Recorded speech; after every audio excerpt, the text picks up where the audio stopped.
Hello, and thank you for joining me for another Disney story read aloud.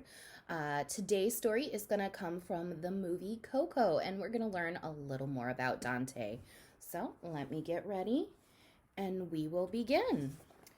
The story of Dante.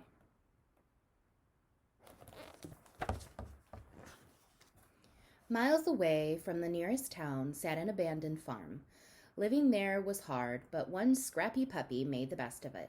He was a Xoloitzcuintli, or Xolo for short. Every morning he stretched and yawned, snacked on vegetables from a once loved garden, and quenched his thirst from rainwater from a nearby trough. The puppy didn't always know what to do, but he learned how to follow his instincts. After a time, he knew he had to move on from the farm. There wasn't much left for him to eat, and he wanted to find friends. So he began his journey.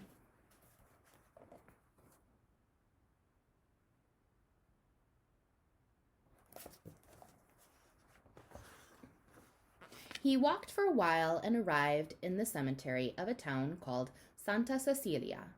The day before was Dia de los Muertos, and the townspeople had left quite a scene behind.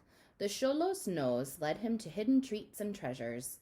There were so many things to see and eat that the eager puppy didn't know what to try first. Once the puppy had filled his belly with delicious food, he settled under the boughs of an oak tree. He was ready for a siesta.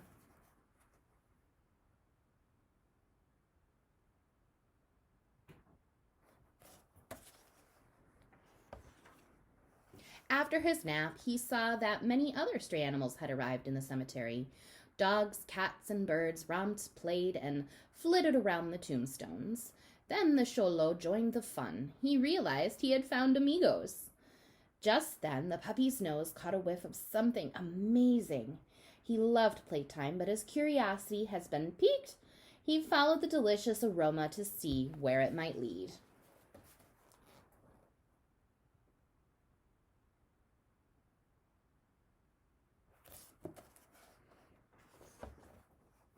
His nose led him into town, but nothing could have prepared him for what he saw next.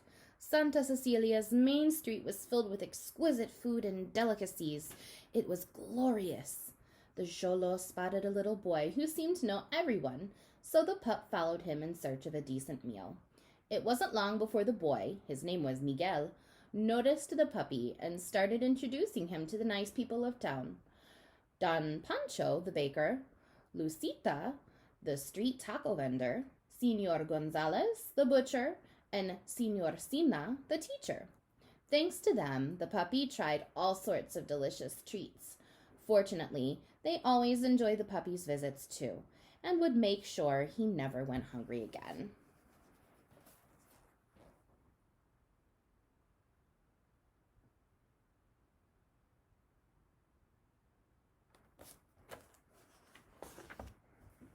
But there were also people who felt the Xolo was a nuisance. There was Chato, the garbage collector, who always yelled at the street dog to get off his truck. And Senor Lucas, never again would the puppy trespass on his property. Once the Xolo crawled underneath his barbed wire fence and narrowly avoided getting a painful scratch on his back. Then there was Abuelita. She made the most incredible tamales. The puppy thought he could sneak one without getting caught. "Get out of here," she'd yell as the pup fled the hacienda. He often heard her grumble, "Street dogs, the only thing I like less than musicians."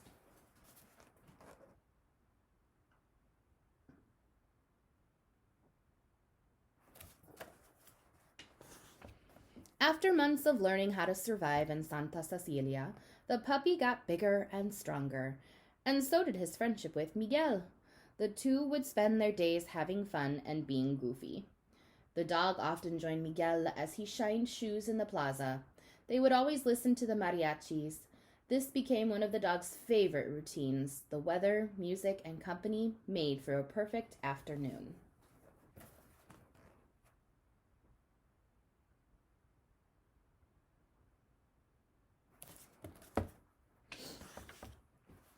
However, these happy occasions did not always go according to plan. If Abuelita saw Miguel with the Xolo, her sandal would go flying. The dog would run away to keep from getting hit. The Xolo knew he shouldn't follow Miguel home after these times, so he'd sneak back to his haven in the cemetery and look forward to his next encounter with Miguel.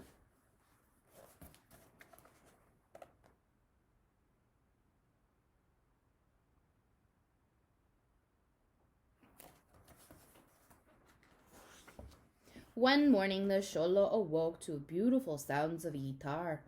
He followed la música, hoping it would lead him to his amigo, and found Miguel in the shade of a tree. The dog stayed with Miguel while he practiced his music. A few days had passed since the visit under the tree, and the Xolo missed his friend. He realized that Miguel was the best part of Santa Cecilia. He'd risk just about anything to be near him. The dog, usually followed his nose.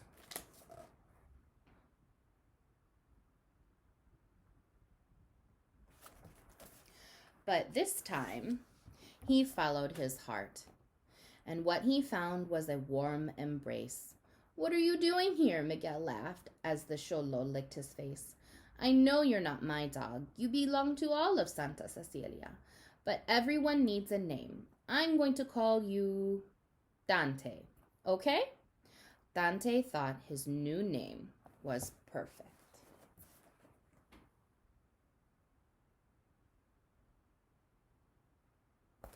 Well, thank you again for joining me for another Disney Read Aloud, and I look forward to our next Read Aloud.